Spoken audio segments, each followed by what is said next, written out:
ምናልባት ሀሳቢ ይሆናል ያየሁት። ሰላም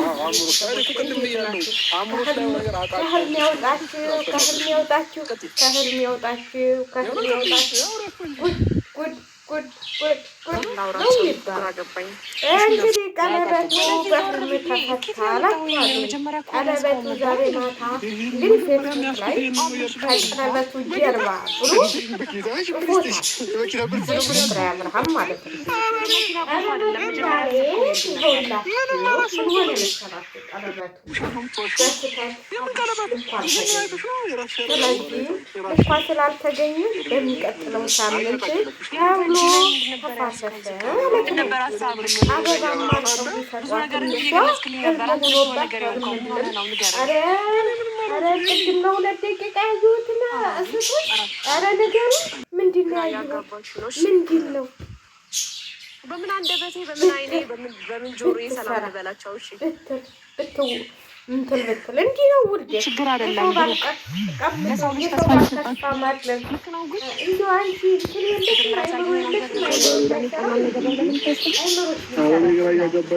የሰው ባል ከአይምሮሽ ልታወጪውስ እንዴ? እቺ አይምሮ የላትም እንዴ? ምን ሁና ነው በእናታችሁ? እንዲሁ ቤተሰብ የለሽም? ኧረ ተው ተው ተው ተው ተው፣ ምከሯት። ሆ አይምሮዋ አላወጣውም ብላ ቆጭ። ኧረ አይቻለሁኝ፣ የሆነ ነገር አይቻለሁ። ከሁለት ደቂቃ ለሁለት ደቂቃ የሆነ ነገር አይቻለሁ። እውነት መስራት በቃ እንትኑን አገሩን ልትይዘው ዘለረች እኮ እናንተ። ወደ ላይ ጉድ እኮ ነው ዘንድሮ። ኧረ የማይመስል ነገር ለሚስትህ አትንገር አለ የሰው ባል። እንደዚህ መቀማት አለ እንዴ? እንደዚህ አይነት ነገር አለ እንዴ? ጉድ ጉድ ጉድ ጉድ። እኔማ ገርሞኝ እንደው ይህች ልጅ ወዴት እየሄደች ነው ብዬ እንደው አንዳንዴ ስታስቡት እንደው ሴትነታችሁን የምጠሩበት ጊዜ እኮ ነው። እንደው ሴት ባልሆንኩ ብለን የምንጠራበት ጊዜ እየመጣ ነው። እኔ እውነቴን ነው የምላችሁ። አንዳንዴ ሴትነታችን በጣም ከባድ ነው። በጣም ከምነግራችሁ በላይ ማለት እኔ እንጃ። አንዳንዴ ክብራችንን ራሱ ማጣታችን በጣም የሚያስጠላ ነገር ነው። የሰው ልጅ ክብር እንደዚህ ተስፋ አድርጎ ቆይ እስቲ እንደው ስታስቡ በትዳሩ ላይ ገብተሽ ቁጭ አልሽኝ። ገና ቀለበቱን እንኳን አውልቆ ሳይጥለው ነው ያንን የሩታን ቀለበት አውልቆ ያድርግልሽ ላንቺ። ጉድ ጉድ ጉድ ጉድ ጉድ ጉድ ጉድ። ዛሬ ሰሩልሽ እንዴ? ህልም ሆነብኝ። እሱን ነው በቃ ፍራንክ ነው ቢሏት እራሱ አላመነችም እኮ። በሁለት ደቂቃ ያየሁትን ነገር ስጡን። በሁለት ደቂቃ ያየሁትን ነገር ምንድን ነው? እኔ እኮ እውነት መስሎኝ ነው፣ እውነት መስሎኝ እኮ ነው ብላኮች። አይ የኔ እናት፣ አይ የኔ እናት፣ አይ የኔ እናት፣ አይ የኔ እናት። አይዞሽ ጠብቂ። ቀለበቱ ደግሞ ነገ ጧት በነገው ዕለት ታደርጊያለሽ። ጋሽዬ አሁን አዲስ አበባ መጥተውልሻል፣ ያስደርጉሻል። ጋሽዬ ሽማግሌ ሆነው ማለት ነው። አይዞሽ እንደው አንቺ እንጂ እኮ ጎበዝ ነሽ እናቴ። እንዲሁ የሰው ባል እየቀማሽ ወይ ተቃጠልን። ሴትነታችንን እንደዚህ በአደባባይ አዋረደችው። ሴቶች ጩሁ፣ ሴቶች ሰላማዊ ሰልፍ መውጣት አለብን። እንደዚህ ሴቶች አሁን ዩቲዩብ ላይ እያዋረዱን ስለሆነ ሰላማዊ ሰልፍ እንወጣለን። እንዲህ እኛ ምን በወጣን? እኛ ሰላማዊ ሰልፋችንን መውጣት አለብን። ለምን መሰራችሁ? እኛ ለምን እንዋረዳለን? ለምን እንዋረዳለን? አሁን ይቺ መታ ይሄንን ሁሉ ነገር ገረ አለችና እንደው በህልሜ ነው በሁኔ ነው በእንትሌ ነው በምኔ ነው በምንድን ነው ያየሁት ምንድን ነው? አሳይታችሁ መለሳችሁብኝ። ወየ አሳይተዋል መለሱብሽም እናቴ። እና ቤር እየተጫወቱባችሁ ነው። እና አባብዬ የሚሏቸውም እየተጫወቱብሽ ነው። አይዞሽ አባብዬ ስራቸውን እየሰሩ አይደለም። በደንብ እንትን በያቸው፣ ተንከባከቢያቸው። ስለዚህ በ100,000 ብር እየከፈልሽ ነው አሉ እንትን የምትይው ለአብርሃም የምታሰሪው እና አባብዬም እንደው በደንብ አድርገሽ ከፍ እንትን በያቸው። ይህ አረ ወይ እንችስ እንደው በስመ አብ ኧረ ቤተሰቦችሽን አታሰድቢ እናቴ። አንቺ ምንድን ነው ሴት አይደለሽ እንዴ? ሴት ልጅ ደግሞ እንደዚህ መሆኗ ምንድን ነው እስቲ ንገሩኝ። ሴት ልጅ እኮ ኮራ ስትደረግ ነው ስትል ነው። ወይ ቀለበቱን ውሃ በላው። ወይ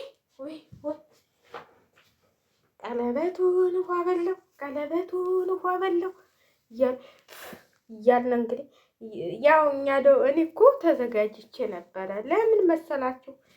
እኔ ያው እንትን ካልን ብዬ ጎረቤት እዚህ ነው ያው ወደ ዱባይ መጥተው ስለሚጋቡ ብዬ ተዘጋጅቼ በቃ ልብስ አሁን መርጬ ልለብስ ስል ይህንን ቪዲዮ እስቲ እስከሚለቁ ድረስ እየመጡ ነው ወይስ እንትን እያሉ ብዬ ተዘጋጀሁላችሁ። በጣም በቃ የስተኮስ ጠጉሬን ሳስተካከል በቃ ለህልም ላየማ እንደምንም ብዬ እሄዳለሁ ብዬ በቃ ተዘጋጀሁላችሁና ምን አረኩ መሰላችሁ? ሳይ ቀለበቱን ለሳምንት ተቀይሯል ተላልፏል ብሎ የዛ ጋር ያው አበባ አለች የምትገነደስ እናቴ አብይ አህመድ ያላያት አበባ ማለት ነው። አብይ አህመድ ስገነድሽ ይገነድስሻል። አላያችሁም? እኔ እኮ እንዲሁ አንዳንዴ እንደው አብይን እንደው ማደንቀው አበባውን ያስነካ ሰው ሲገነደስ ምን አገባኝ። አበባ ሲገነደስ ግን ለምን እያለ ሶስት መቶ ሺህ የሚያስከፍል ጀግና ሰው ግን የሰው ደም ግን በሰው ደም ነው አትክልት ማጠጣው የሚል ጀግና ይኸው አሁን አበባውን ሲገነድሱለት እንዲሁ አለማየቱ ነው ያሳዘነኝ። አለማየቱ ስንት የሰው ደም ያጠጣውን አበባ እንደዚህ እየገነደሳችሁ የምትጫወቱበት እሱ ስላላያችሁ ወይም የሆነ ቦታ ሄዶላችኋል እንጂ እሱ ቢኖር ኑሮ ይችን አበባ ነካ አታረጓትም ነበረ። ስለዚህ እሱ ስለሌለ እንጂ እናንተ ይችን አበባ ነክት አድርጋችሁ በሰላም ወደ እንትላችሁ ማይታት ትችሉ ነበረ እላችኋለሁ። እንዲሁ አበባ መገንደስ ነውር ነው። ሰው መገንደስ ግን ነውር አይደለም እናቴ። በአሁኑ ጊዜ ሰው መገንደስ ነውር አይደለም፣ አበባ ግን መገንደስ ነውር ነው። ስለዚህ አበባውን አትገንድሱ።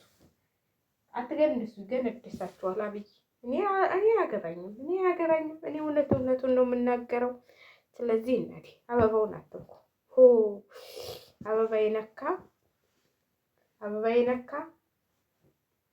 ይገነደሳል። ሰው ስገነድስ ግን ምንም አይመስለው። ስለዚህ ሰው አትክልት ያጠጣዋል ደሙን ማለት ነው። ስለዚህ እንትን አትበሉ፣ አትገንድሱ አበባውን እንዲያያችሁ። እኔ አላገባኝም። እንትን ግን ከአሁን በኋላ እንዳነኩ ብዬ ነው እንጂ እኔ አያገባኝም።